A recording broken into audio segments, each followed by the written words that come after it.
side order of cocaine, like, you know what I mean? Like it's yeah, like these. We have to edit that out. Stuff. Beep. Side order of beep beep. SubhanAllah. You guys get the point, though, right? Yeah. Be sure to like and subscribe if you haven't already. Shake cocaine over here. Beep beep. SubhanAllah. But yeah. What were we talking about? Tahara?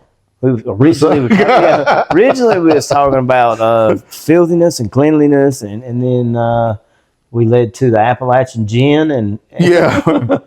But like cleanly, like the filth and everything, it will actually, because you have the internal filth and external filth. So that internal filth will actually act as a barrier, an impediment, because sins are filth, right? Yeah. So it will actually act as a barrier and impediment, and that nur of ilm will not be able to penetrate your heart. So here's a question concerning that. If there's filth on the inside, this will act as a barrier to cleanliness on the outside as well? Yes. So it's equal and opposite then, right? Yes. Yeah, so if you're filthy on the inside, you probably ain't got no desire to be clean on the outside, so to speak. Yeah, but remember, like the cleanliness has got to be, actions are based on the intentions, okay? So like say, for instance, you got a non-Muslim. Well, like we understand that kufr is najas, okay? It's filth.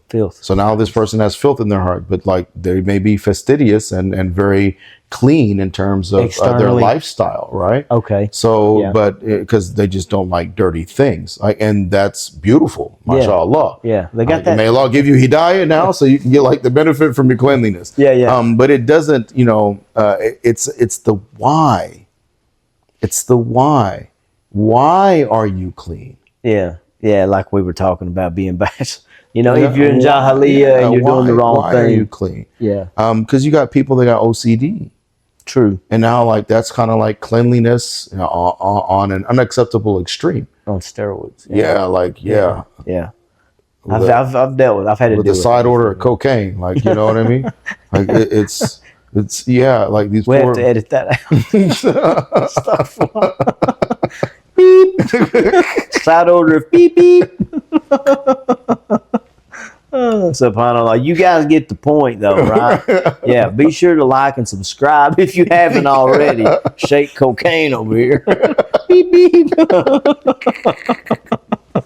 SubhanAllah. But yeah, that's true. The OCD is like that. It's overwhelming. A lot of people do it that, man. It's overwhelming.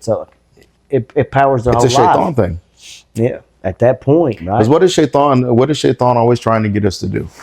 He's trying to convince us that we're wrong about everything, right? Push us to extremes. That's true.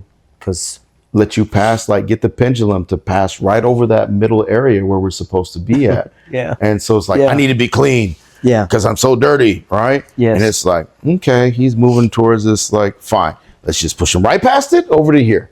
And now you're dealing with this like OCD thing. And it's a common thing, actually. It's a common thing that we, you know, people that are, you know, going through a very rough patch, and having issues with sins and bad habits.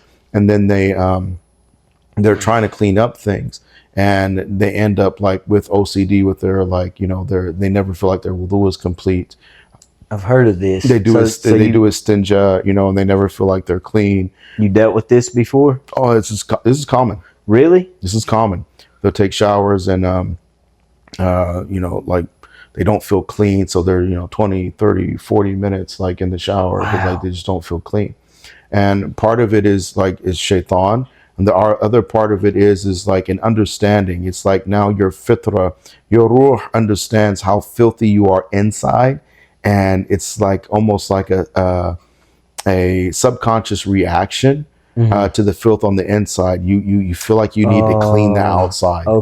Like the cleaning the outside. Like I'm not clean. I'm not, you know, like, you know, I mean, Allah Ta'ala have mercy on them, you know, like this is a random piece of information, but you know, like a lot of reports like for rape victims. You know, you like see that a lot. You know, and you have to edit that word out too. Yeah, grape victims. Grape victims. You know, they can't feel clean. They feel violated. They feel dirty. Washing continuously. So this happens with we've seen this happen like with Muslims as far as Shaitan violated them. So then at that point, They feel dirty. What's the treatment for something like that? You know what I mean? Oh, that's a whole nother video, brother. Yeah. That's But there are steps that you can, of course, that can be implemented to make improvements in every walk of life. I told you, brother. There is no problem that exists that Islam doesn't cover. There's no problem, brother. But if I don't know it, okay, I'll be it's surprised. not a matter. It's not a matter that it doesn't exist. Yeah. It's just like, I'll be back with you. Yeah. Why? Because now I need to consult with people more senior, more experienced, more knowledgeable with myself. Yeah. Right? Because now, like, I'm gonna learn now. Yeah. Okay. I found like there's a gap here. Right? I got a gap. What is the gap? Well, I'm dealing with this Muslim brother, Muslim sister, whatever. Like, they got this issue and they ask me X, Y, and Z, or they're having this particular problem, and I don't understand what the solution is in Deen. Right? Yeah. I know it's there, but I don't know it, which means there's a gap in my knowledge. Right? Help me to understand. Yes. And speaking of you doing that, like you as a teacher, right? As a scholar, I saw the funniest thing today, and I got a picture of it. I haven't showed you yet, but you had class today. Like you had a class. Yes. You were learning. Yes. So I go outside while you're doing your learning. You're going in there to set up for I your told class. you, right? Because I told you that I got to go into learning mode. I come in, like, just so the audience knows, this is how genuine Sheikh is here. Okay, I come in. Sheikh looks like a little kid sitting in front of the TV on Saturday morning cartoon in the middle of the floor. Got his tripod and his phone set up. Like, he's just intent learning right there. And I was like, mashallah, I can't bother the brother. I took a picture. You didn't know. I took a picture. Like, I was like, I got to get the Sheikh watching the Sheikh. Because teachers have teachers, right? You're constantly evolving and learning within Islam. That's all the way to the beautiful, grave. Man. All the way to the grave.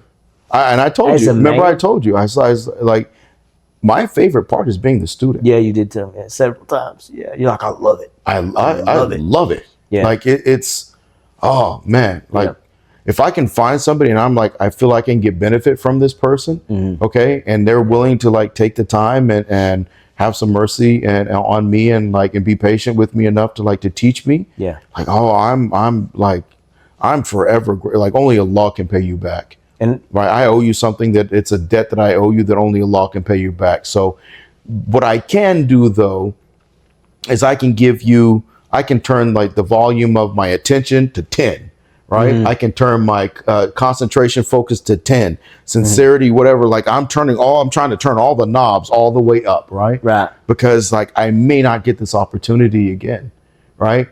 Or if I'm not paying full attention, maybe I get, alhamdulillah, maybe I get 90%.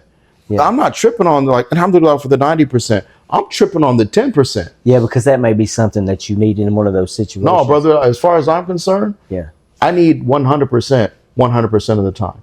Alhamdulillah, that's true. There is no percentage that I'm like, okay, Otherwise, they would just offer 50% or 90%. Yeah, like, right? Why even offer 100 if you don't need it all? Deen ain't for everybody. You know what I mean? Like, this whole. Yeah. But Allah Ta'ala had me here. It has him there teaching, has him teaching the subject. So Allah has, like, set the stage of my life with this experience, this educational opportunity and experience. And if I'm just kind of like, let's see what happens. Yeah. Right? When Allah opens that door, you better take it. You better sitting right there. You better be sitting right there. Yeah. And you also got to watch out for, like, this stupid idiotic phrase right here. I know that. I've already heard that. I do cover that in the learning how to learn. Isn't there an etiquette about this? Years and years ago. Don't be stupid. Like, when a brother's telling you hadith or Quran, and you already know the hadith, and you already know this verse of Quran, you don't interrupt, right? You don't go, brother, I already know this. Right, you're supposed to wait until they finish, right? Well, because you just stopped an educational opportunity. Okay. And I'll give you an example. Okay, there was this one particular hadith, and I can't even begin to tell you how many times I have read or heard this hadith. Okay? Yeah. Or even, like, quoted it myself. All right? Yeah. I can't even begin. It's can like it's an embarrassing number. Yeah. All right. And I'm in class, and I remember the book we were doing Mishkat Musabih, and Sheikh I see the hadith coming, right? And I'm like, oh, this one's familiar, right? Yeah. Right? Yeah. And he starts teaching it, and he pulled out like I want to say 14 masail or issues, like things that you could learn out of this thing. Okay, 14 that you didn't 14. even consider. I knew 3. When he got to like 7 or 8, I was like, oh my gosh, I missed so much, right? And then he's like 9, 10, and I'm like, what the heck is, right? And I started, now I'm like, okay, hold on.